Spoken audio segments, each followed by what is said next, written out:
Hello, hello, hello. Good morning. Welcome to the K.O.P.E Life Podcast. I'm Dr. Charleston Gaines, and I'm so excited this morning to introduce you to a good friend of mine and colleague, Ms. Tanya Jones, the CEO of Interactive Advocacy. And the reason I'm so excited is because she and I are really aligned in our thoughts, our mission, and just our passion for helping people. But I got to tell you, she does it in a way that's different than how I do it. Interactive Advocacy is a company that she built on her dream, her vision, her passion. And I'm not going to get into the details. She's going to do that later. I mean, I might mess up the details a little bit, but before I go any further, I'm just going to stop right there and let's get us started. Tanya, just jump us off. Tell us about you and just what's going on.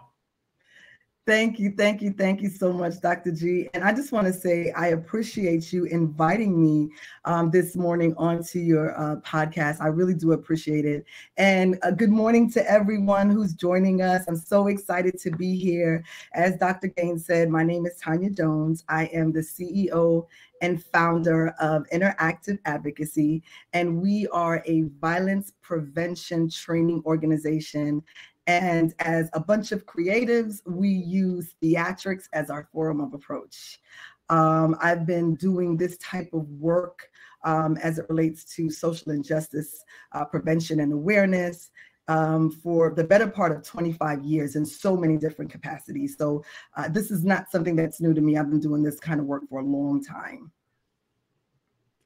So you say you've been doing it for a long time, but everyone has a day one.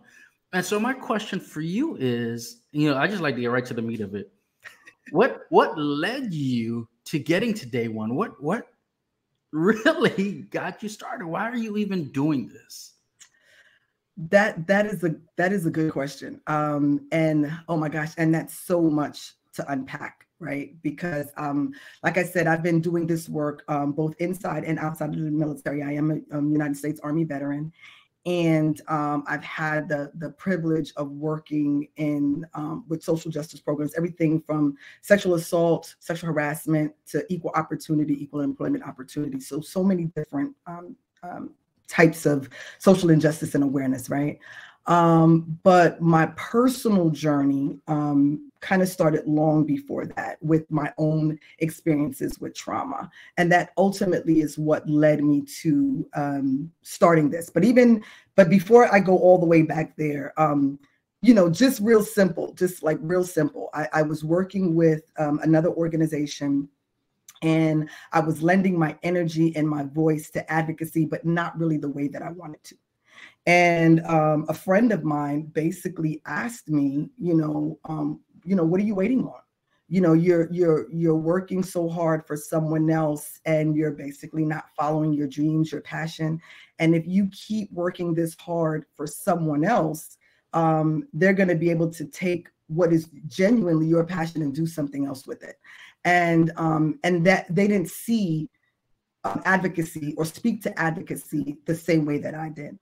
In a nutshell. And so I just said, you're right. Why not start now building a program that I really believe in, that I would have liked to see when I was working in the trenches, so to speak, with, fellow advocates and working with survivors, and not really seeing what we needed to see as far as prevention was concerned and stopping the type of behaviors that were impacting our organizations and our communities.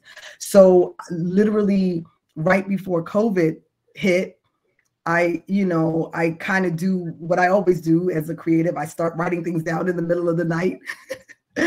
And then I wake up in the morning and kind of look and see what I've written and see if it makes sense. And I just took a leap of faith and trusted that, a higher power was in charge of everything that I was doing. And I went for it. And I literally said, how do I start this? And I turned inward and I turned to my own personal story. And ultimately that became our first production, our first play.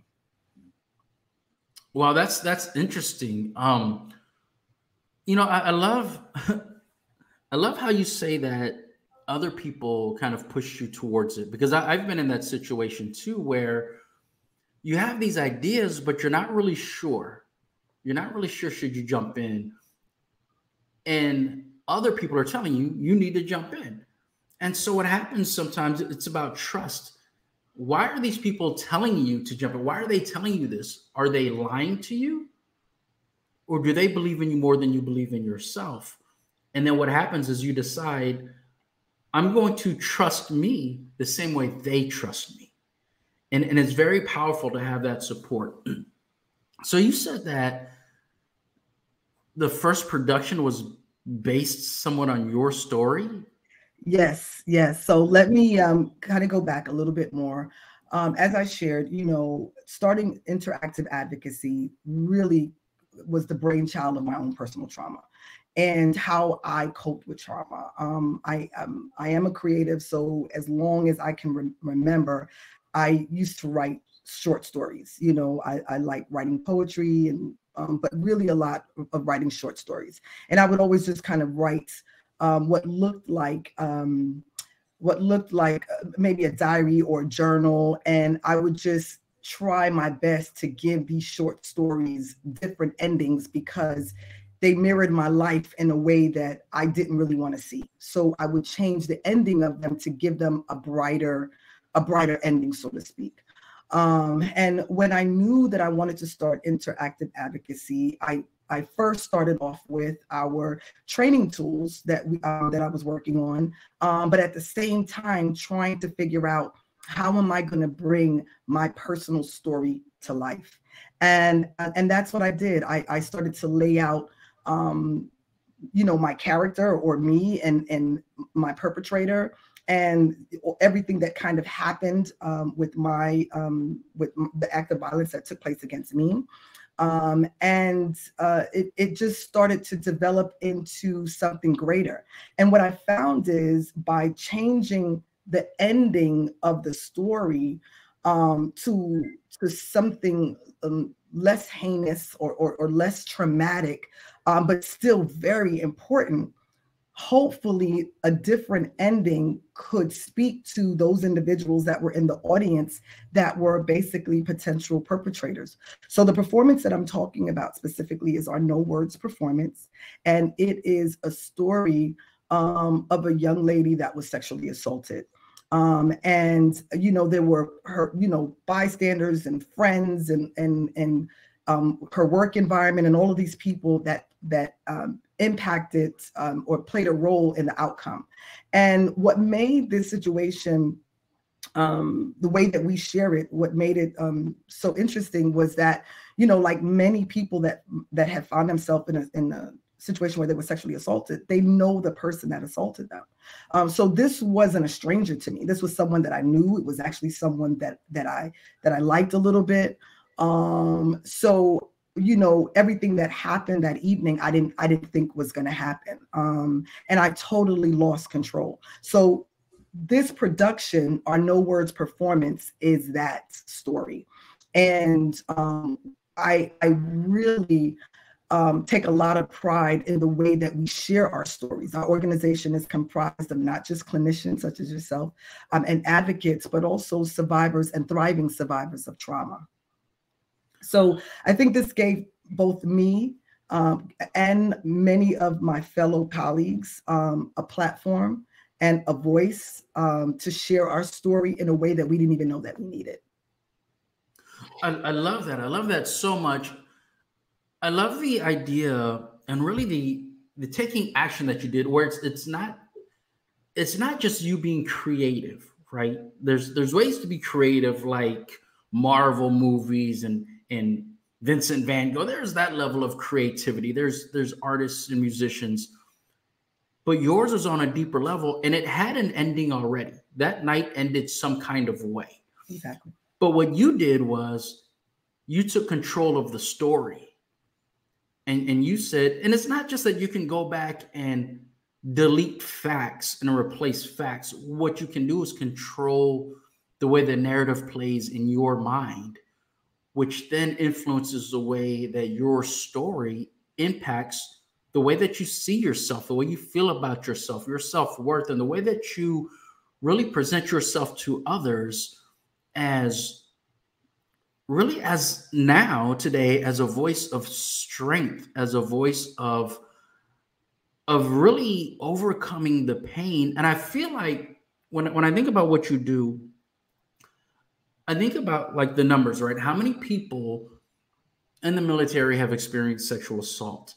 And so based on that data, and the numbers vary, they range, right? But from what I've seen, it's like 1 in 3 or 1 in 4 of every woman, and maybe 1 out of every 6 men, something like that, right?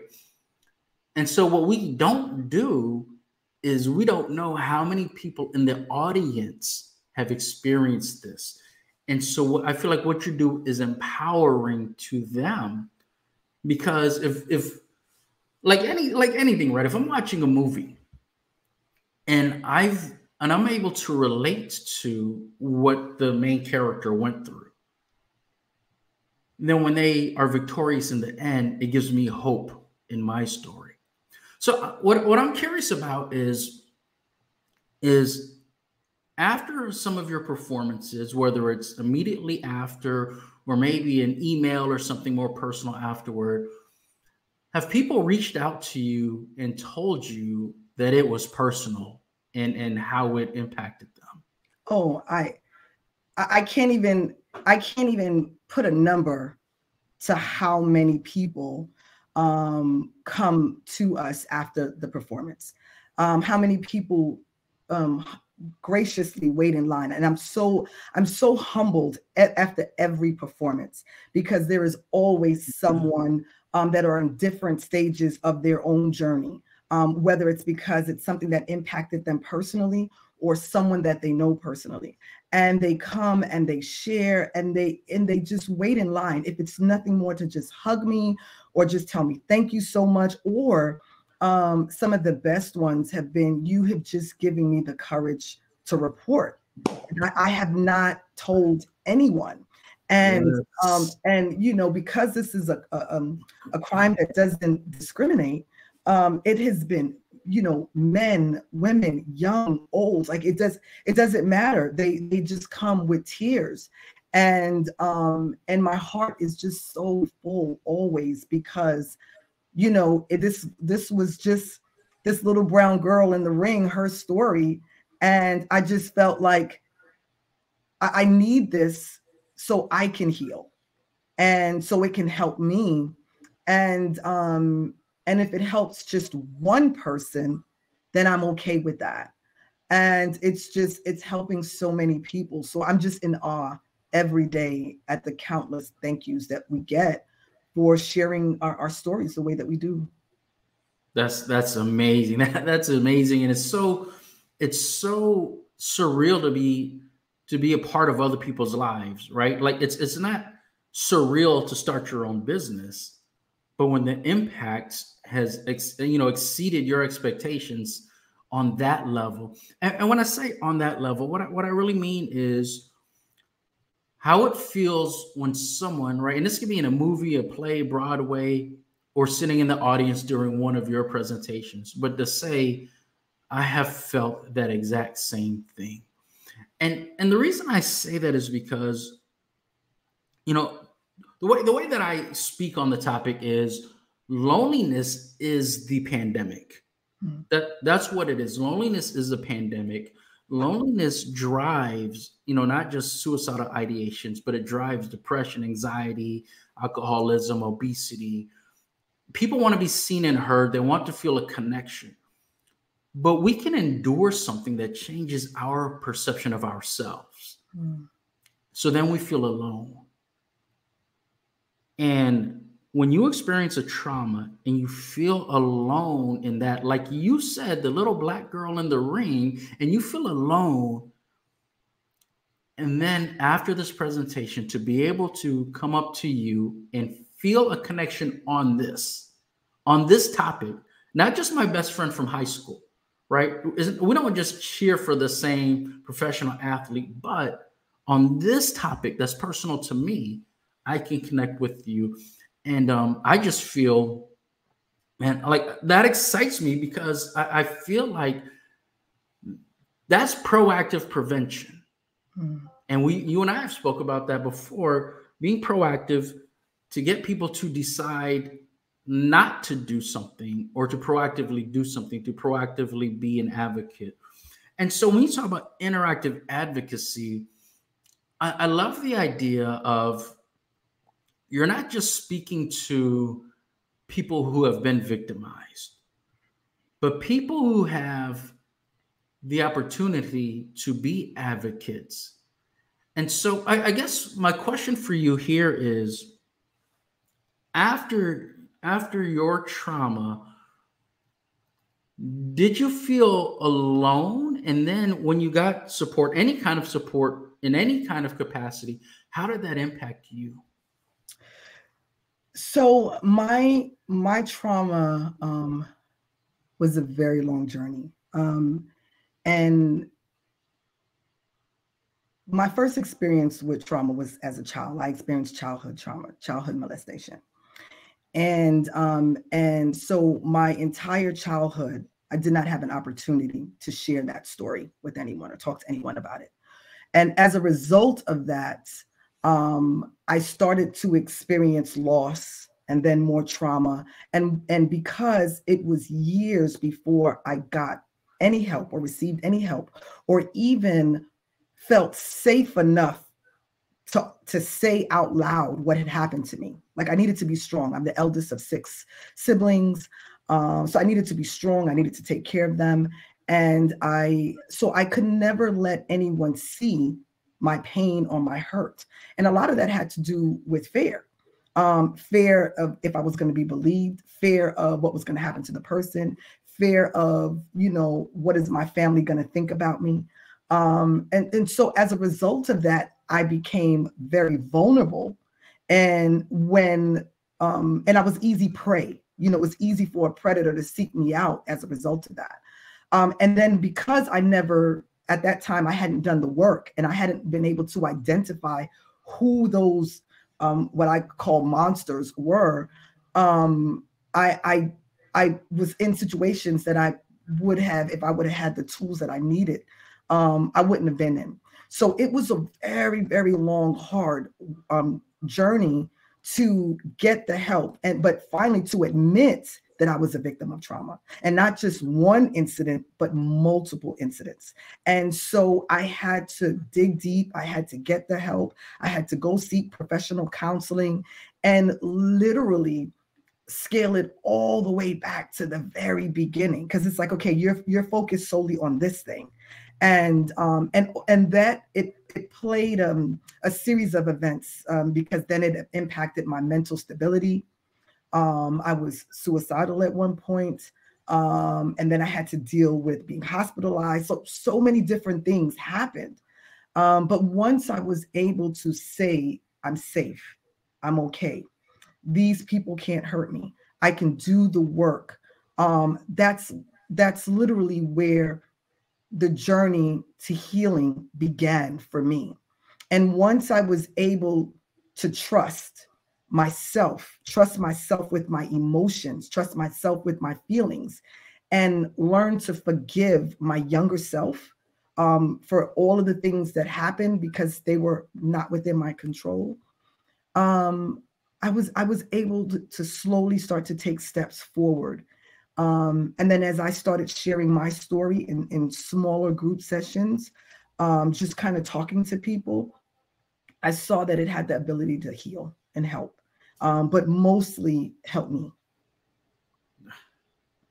That's everything that you just said is so powerful and impactful. I'll tell you when I was going through victim advocate training, we had someone come speak to us about working at a shelter with children. And just hearing about children was overwhelming for me. So I can't even imagine going through what you went through. And you just said so many powerful and important things. Yesterday on my podcast, and on my podcast, people can catch the K.O.P.E Life Podcast on my YouTube channel or on wherever you listen to podcasts, but I spoke about parenting. And I didn't speak about trauma at all, but a couple of things that I mentioned was children, in order for children to feel confident, because we want our kids to feel confident and have a healthy love of themselves. And what I said was they can't do that unless they feel safe and secure.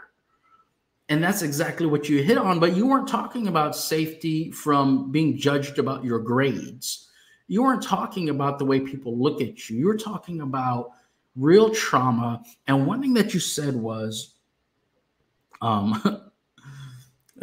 first, I'm an emotional dude, so I got some pauses. I got some pauses, man. But one thing you said was you didn't say anything that first time because you were concerned about what would happen to the perpetrator, which whew, that's a mouthful.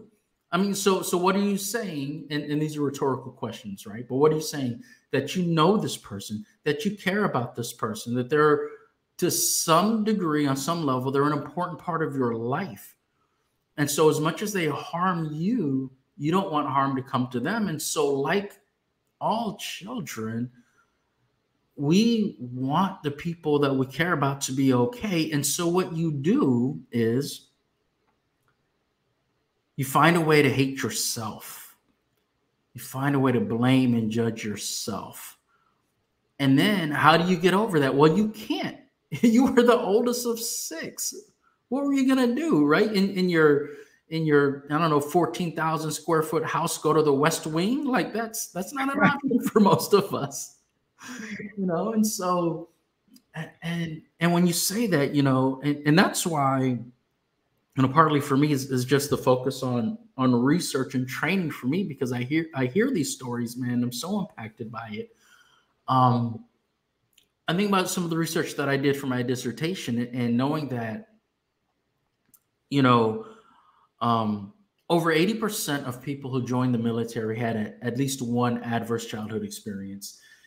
And 45%, and this is from a study done in 2017, 45% have had 4 or more adverse childhood experiences. And when we say 4 or more, that means 4 or 7 or 11 or 13. It's not 4 or 5. And the tipping point, I've seen other research that says the tipping point that makes an individual more vulnerable and more likely to develop complex PTSD and other comorbid mental health disorders, the tipping point is 4, that 4th event. And so based on all of that data, it makes me want to ask you about your mindset and self-perception, self-worth, whatever you believed about yourself when you decided to join the military. That's another great question. Well, real quick, before you answer that, I'm just going to say that nothing is our business. Right. We decide to make it so. Right. No, I thank you for that. No, I thank you for that. I thank you for that. So I will sum that answer up by saying that because of my trauma, for many years, I was a runner, right?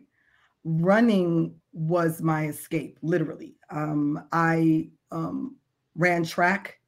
I ran away from home so I could run track. Like running was my escape. Like I would feel my feet hitting the ground, hitting the pavement. I could take all my anger and my aggression out on running, and I could just look and see, you know, that there was hope ahead. So when I went into the military, I ran away into the military, so to speak. It was like it was my place of escaping. And I entered into the military on the cusp of trauma. And, you know, so I just thought, no one knows me. I could be anyone that I wanted to be and just be the best person that I could be and do well in this environment. At least that's what I thought initially. And what helped me out for a long time was because I was such a great runner, I received so much accolades. And so because everyone saw me as this great runner, everyone was like, oh, we want her to be on our team. I enjoyed that until I couldn't run. I had a really nasty fall, and that started to that caused me to unravel a little bit, so to speak, because I couldn't put my aggression into that thing. So my mental stability at that time was really rocky, because who joins the military to escape trauma? You know, I mean, when you're in a military environment, and I was in the Army, you're trained to be soldiers, and you could potentially go to war. So how could potentially going to war be a better situation than what I was in? You know, so there was definitely a lot of instability, a lot of again, fear. And eventually that led me to thinking that my life was of no value. I always saw myself as an ugly person. I didn't like my voice. I always thought it was too deep. And all of those things ultimately led me to have to be seen on the psych ward, because it played a huge role in my stability and my mental state. Wow. I'm so appreciative, so grateful for you to be vulnerable and to share. I mean, it's so powerful. I think about what you said about your feet hitting the ground, and you could feel the air, right? Just breathing harder, just being able to go hard. And I think about so many people who have experienced trauma. One of the debilitating factors is having no control whatsoever. And so when you're experiencing trauma, you have the accelerated heart rate, you have the breathing faster, you have the adrenaline, you have all of that, but you have no control. And so when you run, that's your way of, let me take back control, and let me be in charge of me. Yeah, my heart is racing, but it's because I said so. And when my feet hit the ground, I feel it. I feel alive, because when I'm not on that level, I feel dead inside. And that's what a lot of people experience. I want to say, to comment on something else that you said, and this is for anyone who may be listening who has experienced childhood maltreatment or trauma and joined the military to get away. The truth is, a lot of people join the military to get away. And I've seen this in my research and interviews that I've done, where people join the military to get away. And one reason why people join, the slogans are powerful. Why would you join the Army or the Marines? To be Army strong. I need the Army to make a man out of me. I need the Army to toughen me up because I'm weak, because I'm a loser, because I'm soft. And you have all of these ideas, because at the age of 19 years old, when you say I'm weak, you're not envisioning 19-year-old Tanya as weak. You're envisioning the little girl. And so you're like, am I still weak like she was? How about instead of thinking about that, how about I go for a run? How about I get in some squats or some pull-ups? And the same thing with the Marines. It's the few, the proud, the Marines. It's escaping that childhood. And so many people have done that. And what so many have found was that the Army, all of the services, right? The Air Force, the Navy, Coast Guard, all of the services can actually compound that trauma. They can make it worse, because a lot of times you don't know something's a trigger until it triggers you. You hear a certain word, someone gives you a certain look that reminds you of something that you thought you forgot. And then you have the whole flashback. And so I think that, where you may have a negative perspective on some of your decisions or actions, I look at it like, I think it is courageous to choose to go and get that help. It is courageous. And understand that courage courage does not exist without fear. You are not, I mean, what can you do that has no fear? It takes no courage to tie your shoes. It takes no courage to brush your teeth. But you sit in front of a stranger and say, my mental health has deteriorated to the point that I need you to fix me, save me, bring me back. Is very courageous. And so for anyone who's listening or watching this today or 10 years from now, whatever, it takes courage. And so asking for help is a sign of strength. You sharing your story today and being vulnerable is a sign of strength.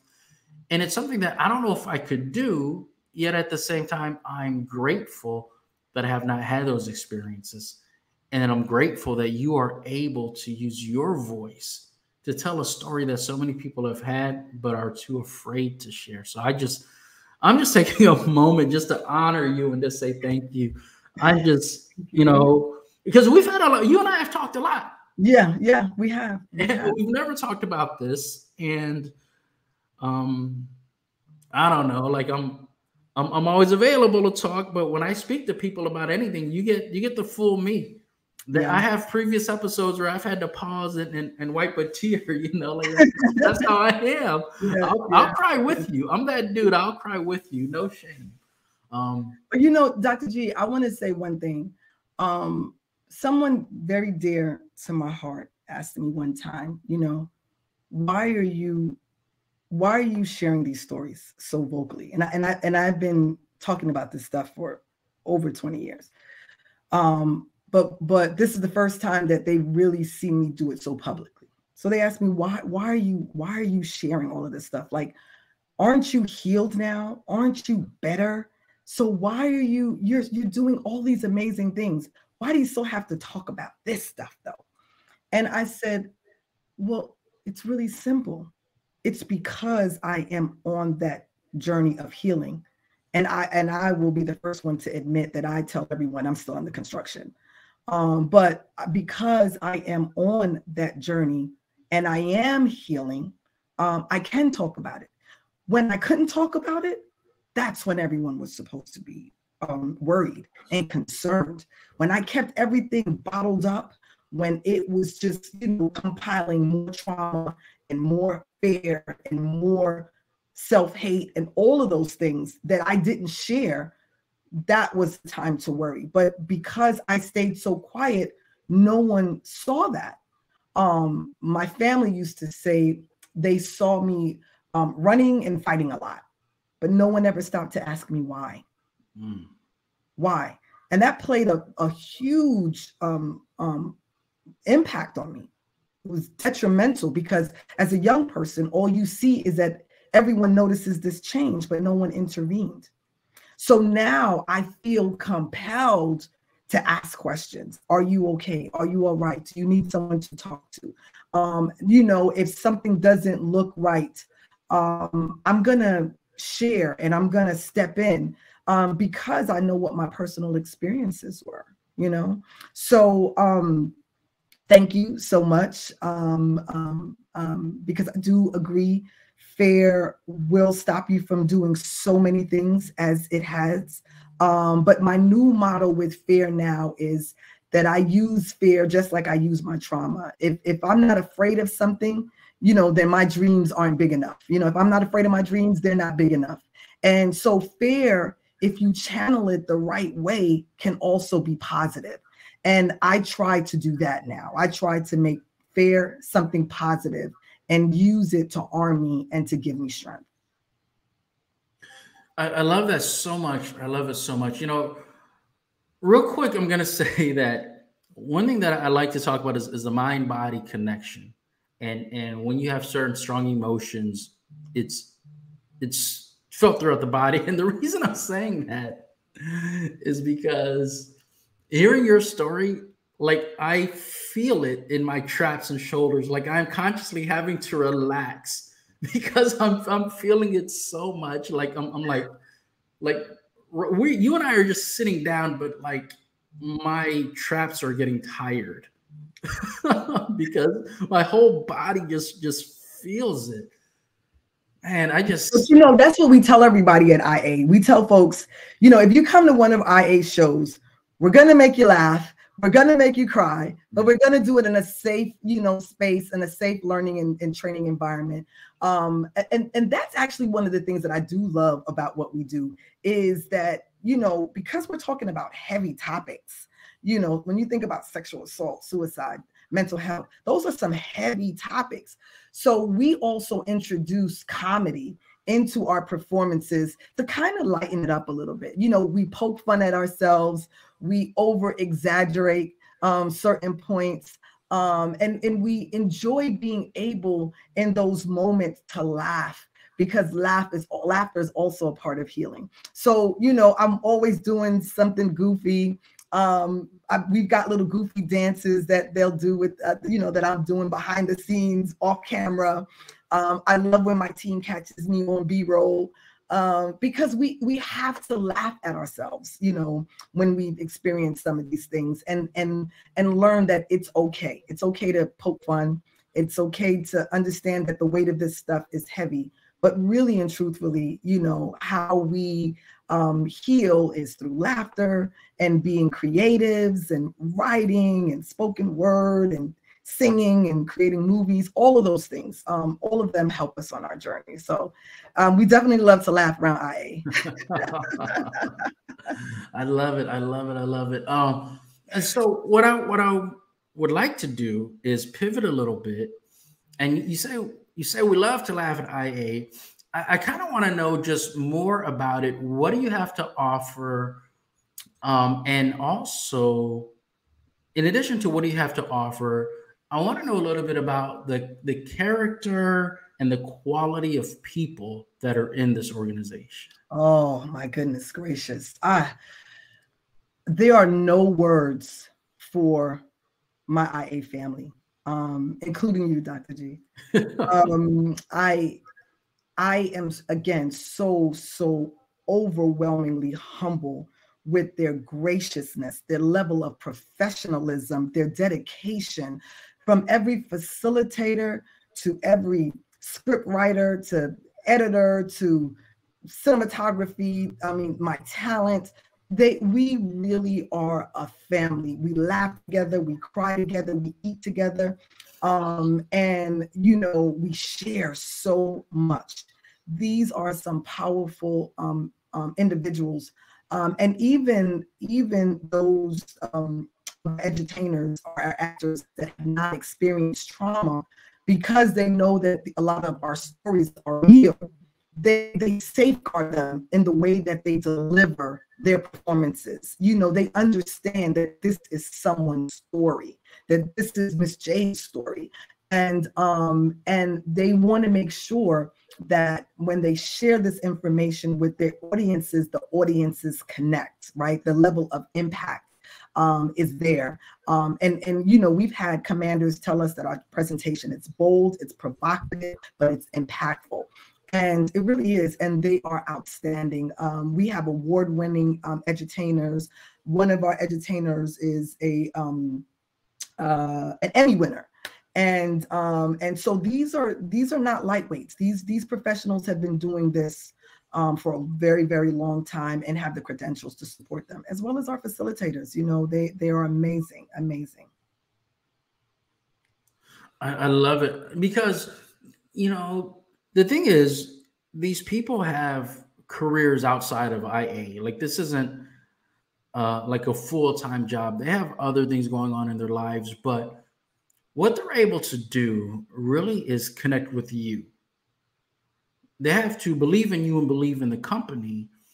And then when they are on stage, they're able to connect with the audience in a way that the audience believes in them. And I think that's so powerful. And that's why you keep getting calls, because when I say we, I mean, you know, I'm a 20-year veteran, right? We've all had the SAPR training, and it's very important training, and it really provides information and data for people to understand the process, so they can understand the resources that are available and who they can talk to, and what can they do and not do. So they need that. That's why it's required. That's why they go through it every year. But it's emotion, the emotional connection that leads to action. And that's what you bring. And I love it. And so what I wanted to do, what I wanted to ask you about is, this is the K.O.P.E Life Podcast, where we strive to build a community of people living a life of kindness, optimism, positivity, and empathy. And so I'm wondering if you can just kind of dig into how interactive advocacy embodies those attributes. Oh, that's another great question. And thank you for asking me that. I think in order for you to do this business, genuinely do this business. And I said from the very beginning, this type of work is not for everybody. You could be a great actor, but this type of work that we do is not for everyone, because the content, again, is very heavy, and it's consistent. You have to dig deep and really be a kind person, because not only do I get stopped after our show, so do our edutainers and our facilitators. After every show, people will come up to them and want to share their own personal stories with them. And you have to be a very kind individual to be able to listen to those stories, to share, to connect, to respect, and just, do this work. So that actually is when we send out our collaborative partnership team member agreement, so to speak, kindness is one of the things that we ensure that all of our team have. So it's something that we strive to do every day. So we definitely believe that being kind and incorporating that into our daily attributes is a huge important thing that we do here at IA. So that's one of the ways that we deliver our kindness. Just be mindful of our audience, because we never know who's there, if it is a survivor or someone that hasn't come forward. Just genuinely be kind. I love that, because I think about the character that you have to be involved in this work. Because the truth of the matter is, if you watch anyone long enough, you can see if they're being fake. You can see, okay, this guy's full of crap, whatever. She's faking, whatever, right? And it's like that for me, even in the movies, where you watch this great actor, and then on movie 12, you're like, oh, they do the same thing every movie.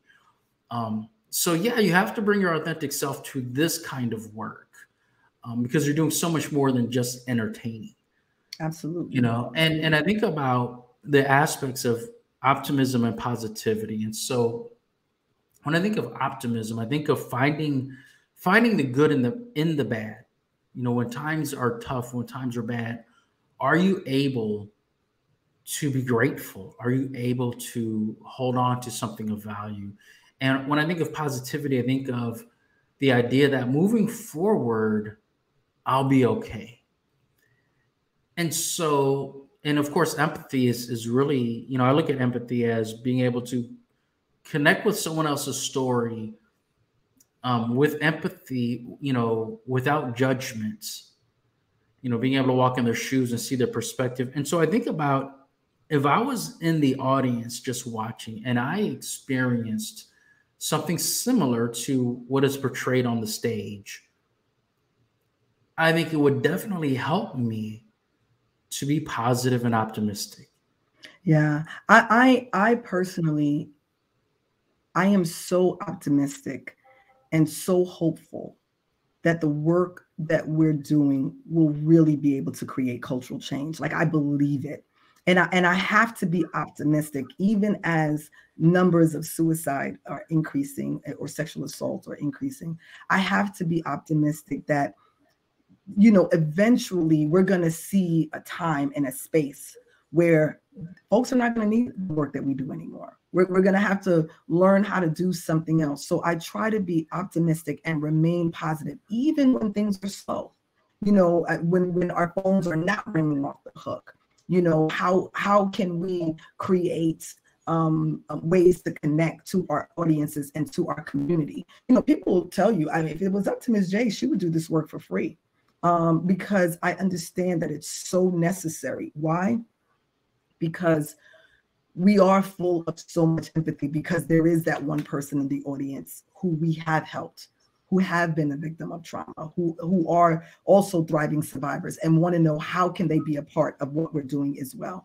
So I have to be full of optimism and just full of so much empathy, and just, be grateful and so humble that we're able to do this work that we do every single day, with so much passion. I love it. I love it. And you talk about connecting with the audience, and you talk about culture change. And culture change starts with the leadership. Culture change starts at the top. I remember one time when I was in a meeting, and there was an Air Force commander. And so the SAPR program, for those of you that aren't familiar, sexual assault prevention and response, the SAPR program was changing, right, to help people more. And there was a commander who said, now we're going to see an epidemic of false reports. And I thought, if that dude was my commander, would I ever come forward? And so culture change and leadership are so important.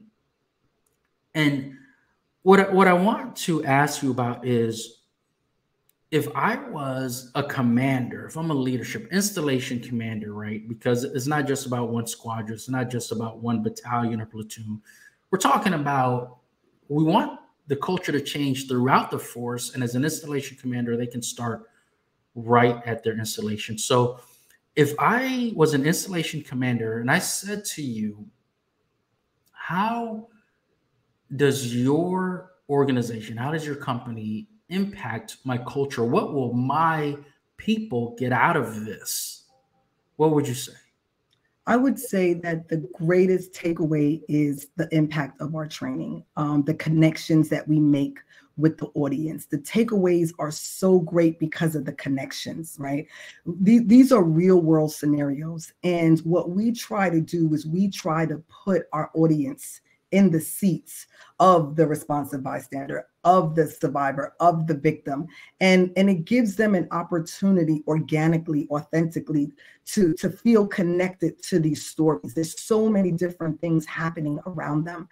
And we try to convey through some of our training and some of our exercises that we do in our training, the weight of that trauma and the impacts of them long-term and short terms on, the soldiers, the sailors, the airmen in the organization. They need to understand the weight of that trauma.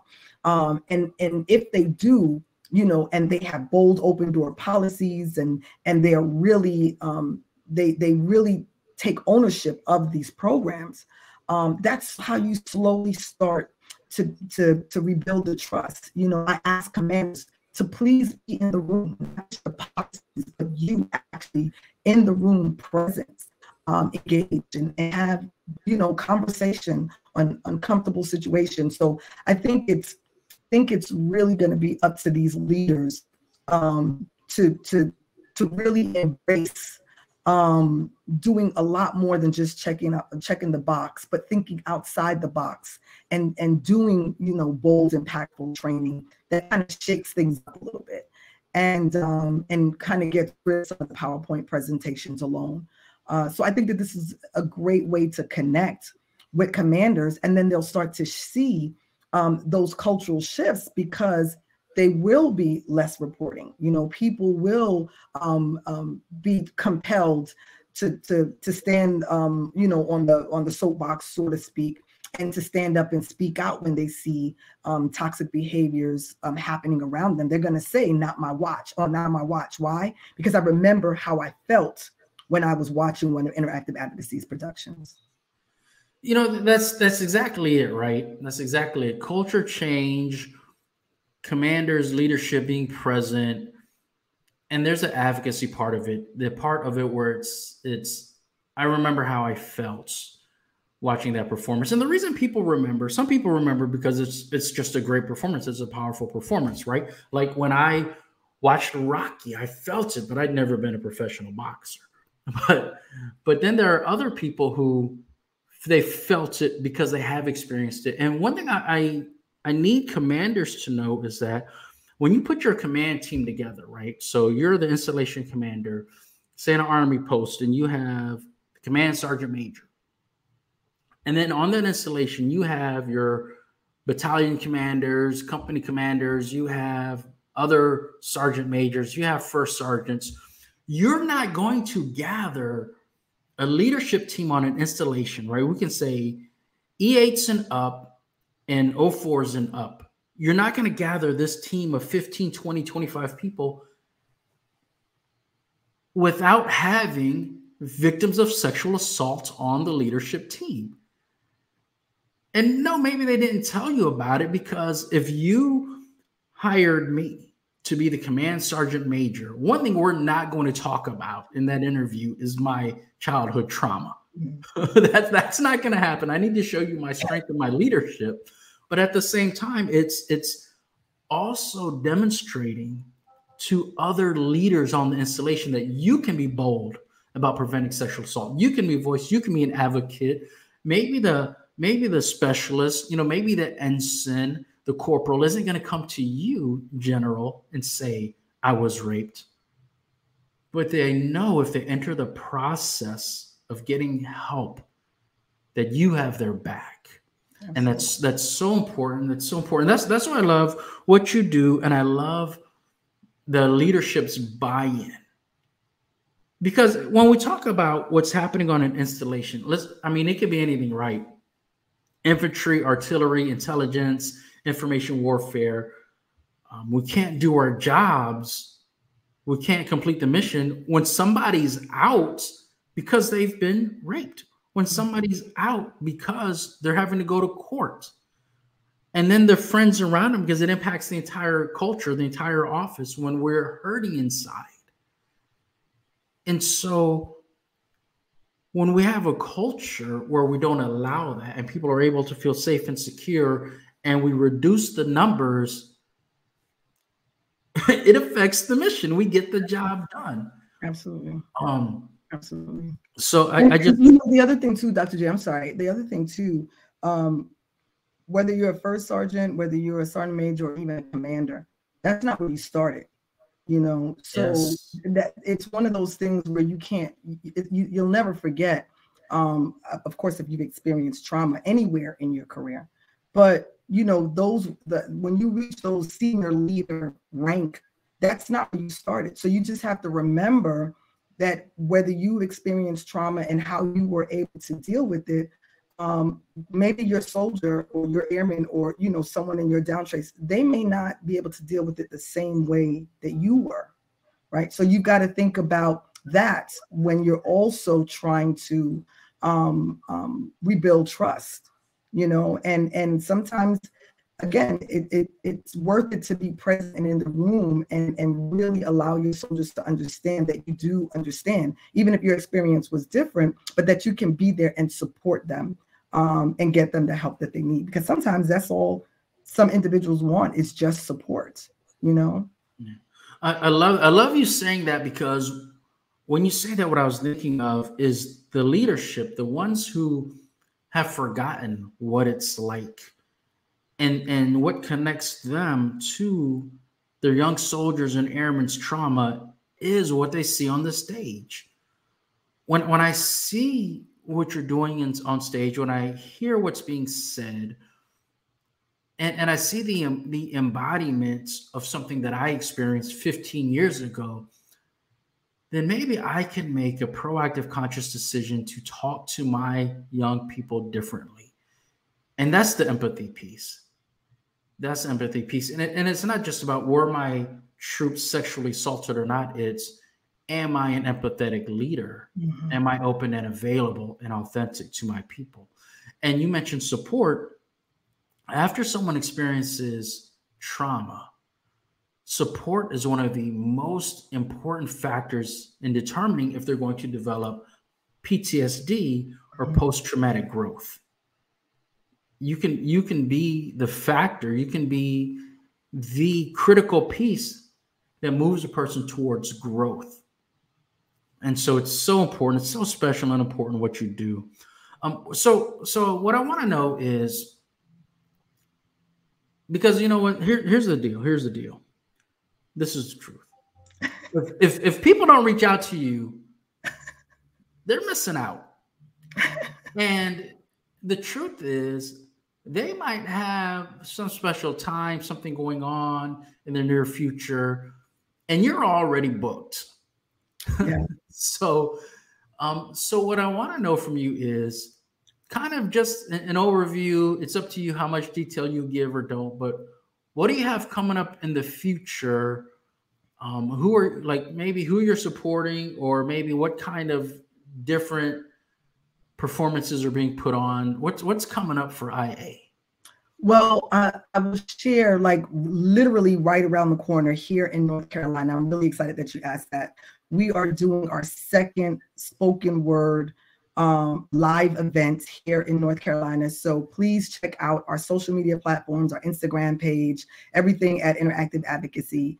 But we're doing a spoken word event, a pre-Valentine's Day event. And I'm really excited about this because while there's so many people that, you know, have kind of hook, line, and sinker fallen for Cupid and Cupid's arrow, there are also many people that are not in healthy relationships, that are just escaping from toxic behavior, relationships. So this pre-Valentine's Day event that we're having is in honor of those individuals that are, you know, in love and celebrating healthy relationships, but also to celebrate those individuals that were courageous enough to leave toxic relationships, or if they're just individuals that are learning to love themselves. This event is for them. So we're really excited about being able to do that. And then, you know, we're just starting to fill up our calendar with training with military organizations. But, you know, if it's up to me, I say call. You know, whatever we can do to work individuals in, we absolutely will, because we're passionate about the work that we do. So just give us a call. You know, we'll try to find a way that we can collaborate with you all. There's so many different things that we can do. As you know, Dr. G, we are a full production company as well. So not only do we do productions on the stage, we can also do short films, documentaries, PSAs. So we're really excited about all of the different ways that we can connect with our audiences in an effort to, again, create cultural change, not just one organization at a time, but one community at a time. I love it. I love it. And you know what I think about when you say all of those things, all the different means that you have available as a full production company, I think about that one person that just needs this, right? And it's not so much about, well, for some people, right? For some people, it's not about anything more than knowing that they're not alone. Absolutely. That's all it is. They can watch this whole production and they're still not going to report. They're still not going to work on a conviction or anything. But what they're going to do is they're going to say, I'm not the only one. It wasn't my fault and nothing's wrong with me. And so what I want to close with, I just want you, if you can give a message speaking directly to someone, a soldier, sailor, airman, Marine, Coast Guardsman, who is struggling after being victimized through sexual violence. What is your message to that person who's struggling?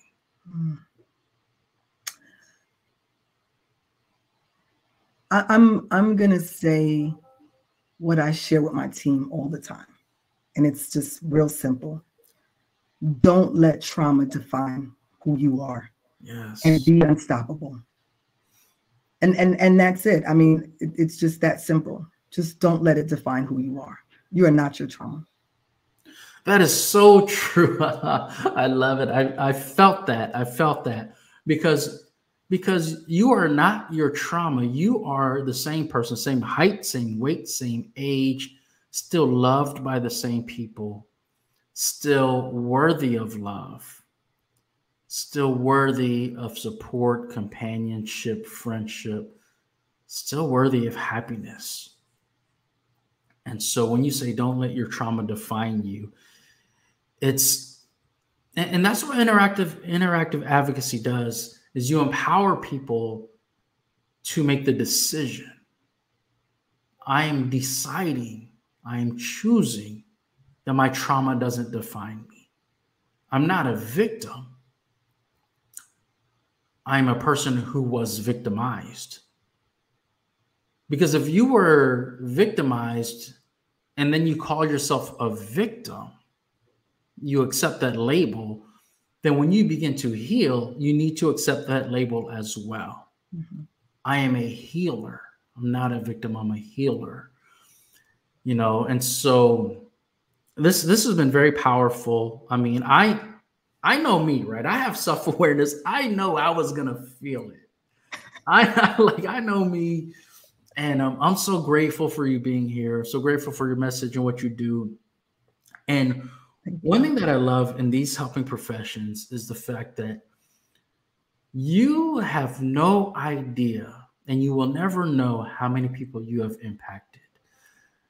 There was a young 19-year-old soldier who felt your last performance, and this individual has decided that they're going to stand up against sexual assault, and they make that lifelong decision. So it impacts their troops when they go from private first class to sergeant major or get commissioned, when they get married, when they have kids, when they deal with other parents, other supervisors. You cannot even measure the impact of interactive advocacy. And that makes me so proud to know you and to be a part of what you've decided to do. I appreciate you. I'd quantify it if I could. I really would. So on that note, do you have any last words before we close out?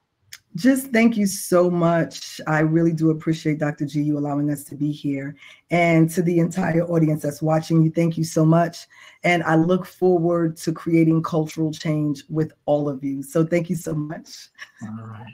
Thank you. And to everyone, just remember to move forward with kindness, optimism, positivity, and empathy, and be the change that the world needs, including a voice for the voiceless and an advocate for change and an advocate against violence against women. Have a great day. I appreciate you. Thank you so much. Have a great one.